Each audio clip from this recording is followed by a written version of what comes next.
근로기준법 46조가 여기 지금 휴업수당에 관한 규정을 갖고 와서 여기서 정한 휴업수당 한도 내의 금액은 중간수입으로 공제할 수 없다. 이 70%까지는 이 지금 휴업하는 경우에도 이렇게 지급을 하는 거기 때문에 해고의 경우에도 이 금액은 보장이 되어야 된다는 얘기입니다. 그래서 공제할 수 없고 그 한도를 초과하는 금액, 그러면 여기 지금 100분의 70이라고 했으니까 그러면은 나머지 30%겠죠. 그 30%의 금액을 만을 중간 수입으로 공제할 수 있다는 겁니다. 근데 지금 이제 판례는 이렇게 빨간색만 돼 있는데 제가 가로로 이걸 분홍색으로 해서 이걸 넣었어요. 이거를 명확하게 이해를 하려면 이거를 넣어야 됩니다. 금액을 한도로, 예, 초과하는 금액, 그렇죠. 그 초과하는 금액을 중간 수입으로 공제하는 거 맞는데 이거를 한도로 해야 돼요. 한도로 중간 수입을 공제할 수 있습니다. 예, 그래서 이제 이거는 밑에서 정확하게 그 금액을 비교하면서 볼 거예요. 그래서 예를 들면 내가 연봉이 1억이다. 그러면은 평균 임금이 1억이다 가정하면은 지금 그 70%니까 7천만 원이죠. 그러면 그걸 초과하는 금액, 그러니까 7천이 아닌 여기 초과분 여기 3천을 말하는 거예요. 이 금액이 한도가 된다는 얘기입니다. 네.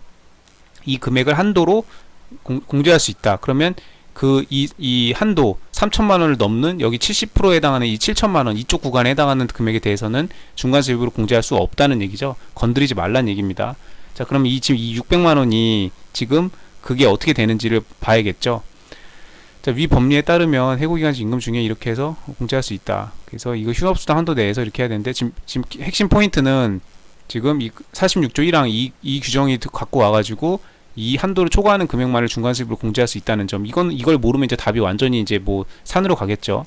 당연히 이거는 이제 뭐 그 출제 뭐 0순위, 1순위, 2순위로 해가지고 이제 당연히 나올 수 있는 논점으로 공부를 했을 거고, 그렇게 해서 이제 이랬던 판례가 있고, 93년도 판례를 보면 기적사유로 인해 가지고 다른 직장에서 근무해가지고 이렇게 해서 하는 거면 이렇게 중간수입을 공제할 수 있다. 네, 다른 직장에서 얻은 이익은 공제할 수 있는 게 기본입니다. 네, 이중으로 이득을 얻게 되니까. 자, 근데 600만 원을 다 공제할 거냐? 그건 아니다 이거죠. 방금 했던 아까 46조 근로기준법 46조 휴업수당에 대한 얘기가 있었죠. 100분의 70. 네, 그거에 대한 거가 나와 있어서 이 판례도 또 갖고 왔어요. 같은 내용이지만. 근로기준법 38조가 이게 지금 93년도 판례죠. 그래가지고 지금 기준으로 하면 이게 46조예요. 근로기준법 46조. 아까 여기 2022년도 최신 판례로 돼 있을 때는 지금 2년 전이니까 최신 판례니까 이때는 46조로 맞게 되어 있는데, 이때 당시에는 너무 옛날이죠. 93년도. 그래서 그때 당시에는 38조였나 봅니다. 지금 기준으로는 현행법으로는 46조가 맞아요. 아까 위에 판례 기준으로. 그래서 이게 46조입니다. 그래서 똑같은 내용이죠. 아까 100분의 70. 이거는 바뀌지 않았어요. 옛날에도 이게 비율이 70이었나 봐요. 네, 이게 뭐 50이나 60이었거나 이렇게 해서 바뀐 게 아니고 옛날부터 70이었고, 다만 조문이 옛날에는 38조였나 봅니다. 이때 당시에는. 자, 그래가지고 100분의 70 이상을 이렇게 규정하고 있는데, 이 휴업은 있음에도 불구하고 이렇게 제공할 수 없게 된 경우도 포함된다. 즉 해고도 포함된다. 그쵸? 예.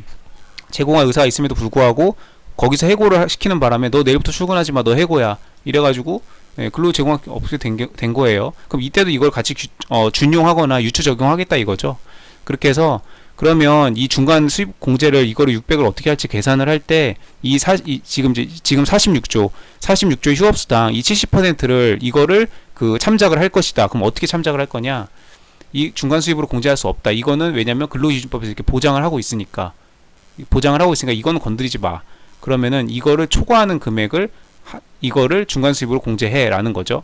그럼 이제 초과하는 금액을 구할 건데, 그 초과하는 금액이면 무조건 다 공제가 되는 게 아니고 이 초과하는 금액을 한도로 해가지고 이게 맥시멈이란 얘기예요. 예, 그래서 이걸 맥시멈으로 해서 초과하는 금액만을 한다는 겁니다. 그러니까 초과하는 금액을 일단 구할 건데, 그 초과하는 금액이 이게 말이 되게 어렵죠. 이따 표 보면서 이건 설명을 해야 되고 확실히 알고 넘어가야 됩니다. 근데 제가 보니까 이걸 한도로라는 거를 이렇게 넣어주면은 더 이렇게 문맥을 이해하기가 더 좋아요. 이게 지금 약간 국어와 수학이 짬뽕되어 있는데 약간 이게 이해를 못하면은 좀 어렵습니다. 그래도 휴업수당을 초과하는 금액을 중간 수입으로 공제를 할 건데, 자, 근데 초과하는 금액이 초과하는 금액이랑 초과분을 같이 비교를 해야 돼요. 자, 이를테면은 여기 지금 600만원이잖아요. 그러면 이 사람이 받을 돈이 1800이죠. 그럼 아까 70%는 건드리지 말라고 했어요. 그럼 1800에 70%라면은 0.7 곱하면 되니까 180만원에다가 7 곱하면 되죠. 그래서 1 곱하면 700만원, 그 다음에 8이니까 87에 56. 아 그냥 나머지 30%를 곱하는 게 낫겠다. 70%는 건드리지 말라고 했으니까 아까 여기 휴업수당 70% 건드리지 말라고 했으니까 그럼 여기에 30%는 건드려도 된다는 얘기죠. 중간 수입으로 공제할 수 있는 금액이 30%라는 얘기예요. 그러면 30%를 곱하면은 3일은 3, 38에 24에서 540만 원이 나오죠. 540만 원은 중간 수입으로 공제를 할 수 있다는 얘기입니다. 자, 근데 지금 B 회사에서 딴 살림 차려가지고 600만 원을 벌었어요. 그러면 600만 원 전액을 다 그 공제를 할 수 있는 거냐? 아니다 이거죠. 540만 원이 한도 아까 그 30%가 540이었죠.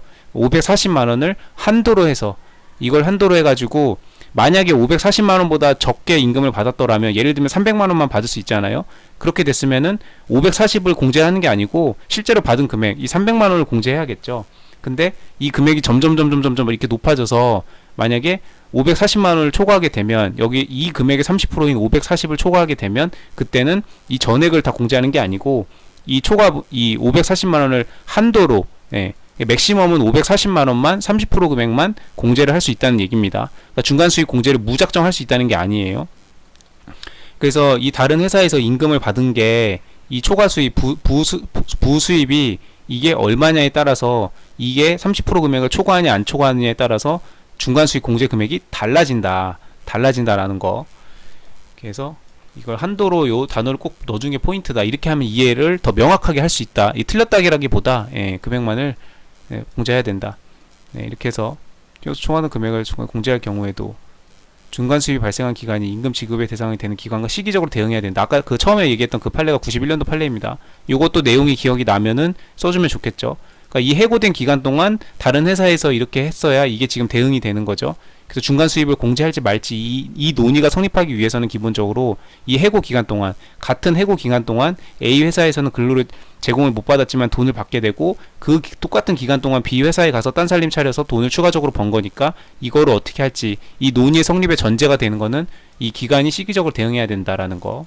그래서 뭐 이런 거 뭐 기억이 안 나면 빠질 수도 있지만 넣어주면 당연히 저기 하겠죠.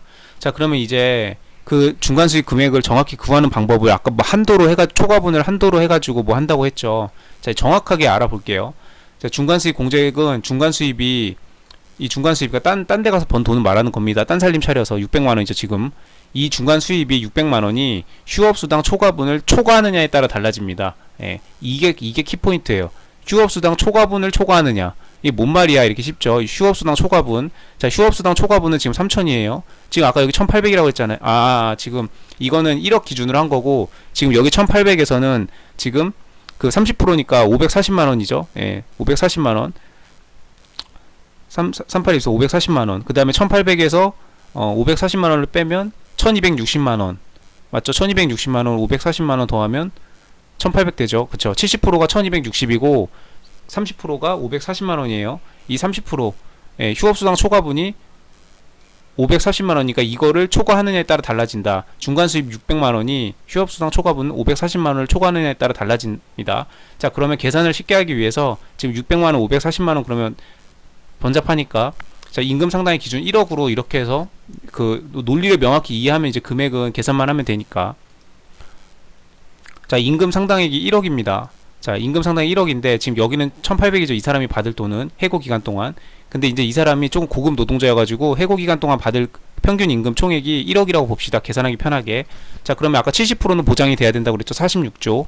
그럼 휴업수당 7천이니까 그거에 대한 초과분이니까 초과분 3천만원 이걸 먼저 구해야 돼요. 30%. 1억에 30%니까 3천만원 맞죠? 자, 이게 기준점이 될 겁니다. 자, 이 초과분을 한도로 해가지고 여기 지금 이 한도로라는 말은 없었는데 판례에서 이걸 지금 추가로 집어넣으면 의미가 명확해진다고 했어요. 자, 그러면 이제 이 초과분 3천만원을 한도로 해가지고 휴업수당 초과분을 초과하느냐에 따라 달라진답니다. 뭐가 휴업수당 초과분을 초과하는 거냐? 중간수입 공제액이. 그러면 이 중간수입이 이걸 초과하느냐에 따라서 그러니까 지금 여기 같은 경우에는 이 1억원짜리 연봉 1억원짜리 이 평균임금이 1억원인 이 근로자가 그럼 초과분은 3천일 건데 이 사람이 이제 다른 B회사, C회사, D회사, E회사 가가지고 다른 회사에서 딴 살림을 차려가지고 이제 돈을 받아왔어요. 그럼 그 받은 돈이 이제 얼마인지는 모르겠죠. 그래서 그걸 중간 수입이라고 하죠. 중간에 얻은 수입이라고 해서. 그럼 그 중간 수입이 예를 들면 5천만 원이라고 칩시다. 자, 연봉 1억짜리 사람인데 평균 임금이 1억이에요. 근데 다른 회사 가서 5천을 벌었어요. 그럼 이게 얼마가 공제될 거냐? 자, 아까 기준점이 연봉 1억 원이니까 이 사람은 평균 임금이 1억이니까 이 사람은 휴업수당은 7천이고